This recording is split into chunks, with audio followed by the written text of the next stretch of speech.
Gov.jm launched, Barbican Road Improvement Project contract signed, and Prime Minister strengthens resolve to fight crime. You're watching Jamaica House Weekly. I'm Simone Wolf.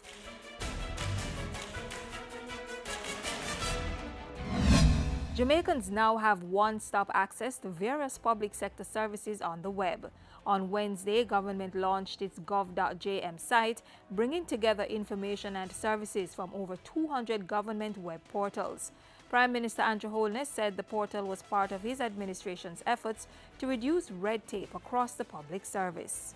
Because in the process of integrating information, you will recognize redundancies. Bringing the information together forces the bureaucracy to start to look at its business processes and engineer them for efficiency. Mr. Holness also called for a public education program to be developed to encourage Jamaicans to more fully embrace online service transactions. Still in development, the gov.jm website allows for tax and traffic fine payments, doing business in Jamaica, and accessing applications for passport, permits, and licenses. The Jamaican government and Inter-American Development Bank funded project is executed through a partnership between the Public Sector Transformation and Modernization Program and the Technology Ministry. What we are doing from a strategic perspective is to make Kingston the city that is well planned to support our 2030 vision. And so on Wednesday, the Prime Minister also signed a $4.4 million contract for the Barbican Road Improvement Project.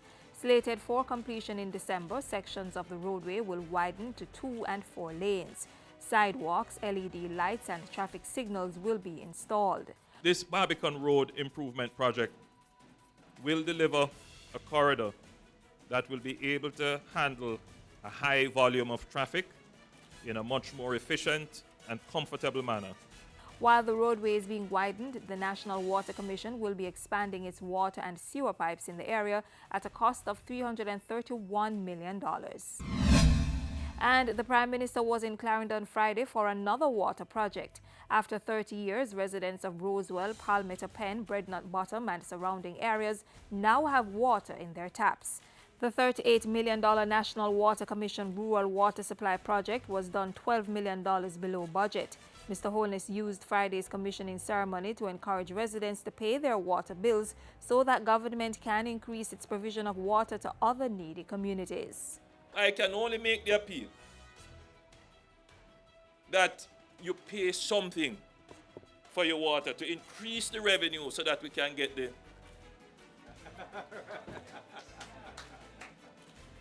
to make the investment so that more deserving communities like Rosewell can get their water.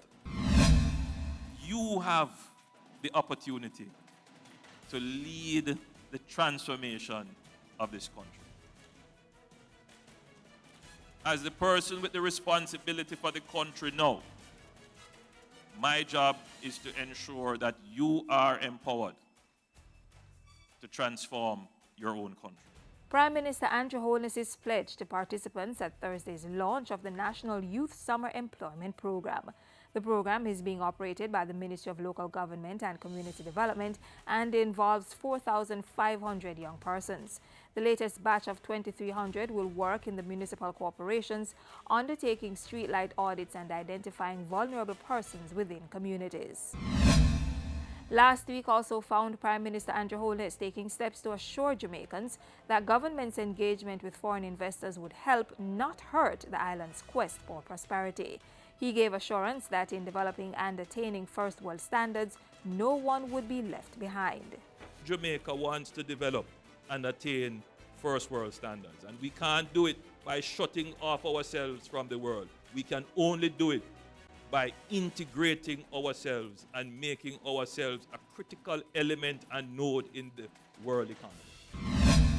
And the Prime Minister welcomed a number of visitors to Jamaica House this past week. On Wednesday, he met with the Charge d'Affaires of the Republic of Korea, Thursday, Mr. Holness co-chaired a meeting of the National Road Safety Council. That's it for Jamaica House Weekly. Be sure to join us next time for the news coming out of the office of the Prime Minister.